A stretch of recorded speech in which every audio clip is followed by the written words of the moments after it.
Welcome to Telangana వెలుగు. నేను మీ రాజు. So గత కొన్ని రోజులుగా ఎమ్మెల్సీ కోటలో రాములమ్మ విజయశాంతికి హోంమంత్రి ఇస్తారని చెప్పేసి కూడా చర్చలు జరిగినాయి.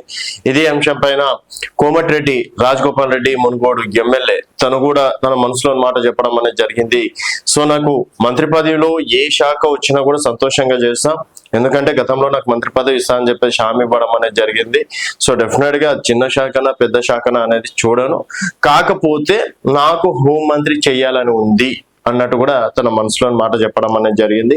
సో ఆ విషయం పైన కూడా క్లారిటీ ఇచ్చారు.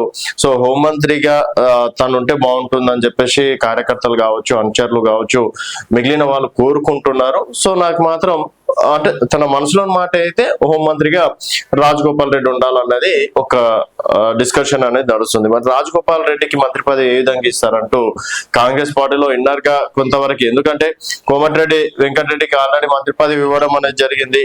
తర్వాత ఆల్రెడీ ఇప్పుడు రాజగోపాల్ రెడ్డికి ఇస్తే కుటుంబంలో ఇద్దరికి మంత్రి పదవులు ఇస్తే మరి ఉత్తమ్ కుమార్ రెడ్డి వారి సతీమణి వారు కూడా దాదాపుగా 3 సార్లు కోదాడ ఎమ్మెల్యేకి కూడా గెలవడం అనేది జరిగింది. సో వారికి కూడా అర్హతలు ఉన్నాయి. ఉత్తమ్ పద్మావతి రెడ్డి గారికి కూడా ఏదో ఒకటి మంత్రి పదవి ఇవ్వాలని చెప్పేసి వారు కూడా కోరుకుంటున్నారు. ఇప్పటికే నల్గొండకి 2 మంత్రి పదవులు ఉన్నాయి, అది కూడా 2 రెడ్డి సామాజిక వర్గానికే ఉన్నాయి.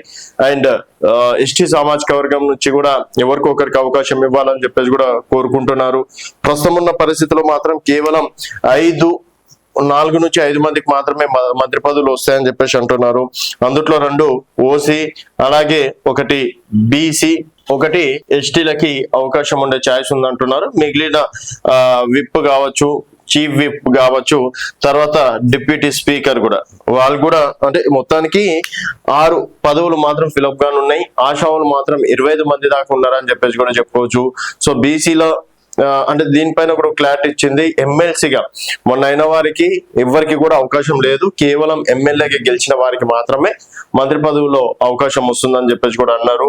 మరి రాజగోపాల్ రెడ్డికి హోమ్ మినిస్టరే ఇస్తారా? ఎందుకంటే దాదాపుగా 4 కీలక శాఖలు సీఎం గారి దగ్గరనే ఉన్నాయి. అందులో చూసుకున్నట్టయితే 1 విద్యాశాఖ, 2ది హోంశాఖ, 3ది కార్మిక శాఖ. ఈ 3 పదవులు కూడా రేవంత్ రెడ్డి గారి దగ్గరనే ఉండడం తోటి మరి ఈ 3 కీలక పదవులు ఎవరికి వస్తాయని చెప్పేసి కూడా సస్పెన్స్ గా ఉంది. తర్వాత ఇప్పుడున్నటువంటి మంత్రుల్లో కూడా కొంత మేరకు అంటే మా మంత్రి పదవులు ఉంటాయా పోతాయా అన్నట్టు కూడా కొంత మేరకి వాళ్ళు కూడా ఆలోచిస్తున్నారు. అందులో కొండ సురేఖ మంత్రి పదవి పోతుంది అని చెప్పేసి ఒక రకంగా, జూపల్లి మంత్రి పదవి పోతుంది అని ఒక రకంగా, ఉన్న మంత్రి పదవులే పోతాయని చెప్పేసి ఇంకో రకంగా కూడా మాటలు మాట్లాడుతున్నారు. చూడాలి మరి ఏం జరుగుతుందో. మరి రాజగోపాల్ రెడ్డికి హోమ్ మినిస్టర్ కరెక్టా, ఇతర పోస్ట్ ఇస్తే బాగుంటుందా అనేది మీ అభిప్రాయాల కింద కామెంట్ రూపంలో తెలియజేయండి. చూస్తూనే ఉండండి తెలంగాణ.